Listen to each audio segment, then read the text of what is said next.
The visitor in white. My name is Rehan. I'm 26 now, but this happened when I was 17. I live in a small town just outside Lahore, Pakistan. I've kept this story to myself for years because I wasn't sure anyone would believe me, but I feel like I have to let it out now. We were a tight-knit family, just my parents, my younger sister Eliana, and me. Life was normal, predictable. It was the summer of 2015 when my cousin Sarah came to stay with us for a few months after her mother passed away. Her arrival brought a strange silence with it, but we just assumed it was grief. I remember it clearly. Sarah arrived on a Friday. That night, my mom made kheer to celebrate her coming. It should have been a warm, healing time for all of us. During dinner, there was a knock at the door. It was odd. It was almost 10 p.m. An old woman stood outside. She looked frail, with long gray hair, dressed all in white. She smiled at my mother and said in a strange voice, "May her soul rest. But another has come. Congratulations." She didn't explain, and she left before anyone could say anything.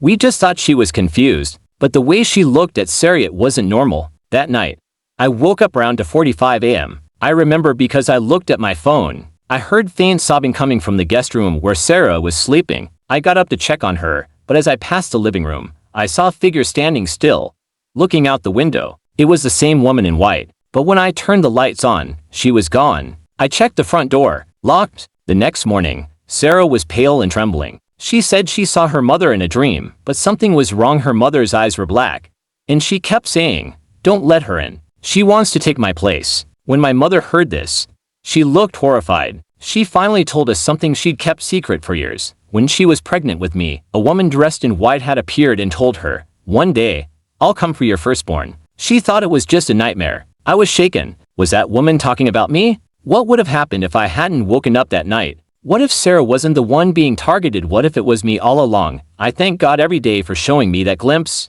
Maybe it helped protect us. In our region, people talk about a being called Chandri, a spirit in white who appears when someone is vulnerable, usually after a death or birth. She feeds on grief and enters homes during mourning periods. Some say she's not a ghost, but something ancient, older than belief itself. Over the next week, things got worse. My sister Eliana began drawing pictures of a woman with no face. She said her auntie visited her at night and stood in the corner of her room.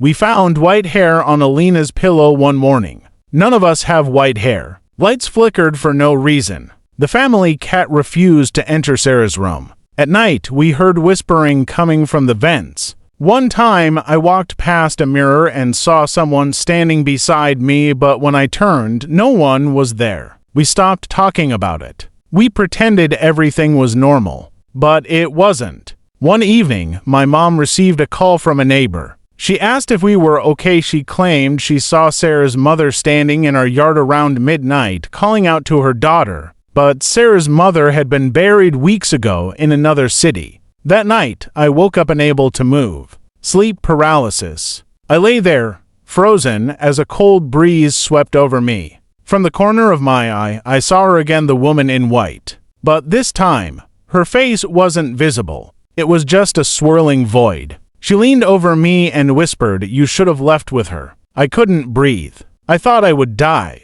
Then I heard my mom calling my name. The paralysis broke. We never spoke of it again. Sarah left the next day to live with another relative. Things returned to normal, but not really. I still see glimpses of her sometimes. In mirrors, in corners, in reflections. Did I imagine it all? Or was I marked by something that still lingers? A few months later, I found an old article from 1981 about a woman who lived in our area rumored to be a witch. They said she died during childbirth and vowed revenge on all mothers who survived where she didn't. Her name, Chandri. Even now, whenever there's a death nearby, I notice white petals on our doorstep. My dad swears it's just flowers falling from the tree outside. But we don't have a white flowered tree.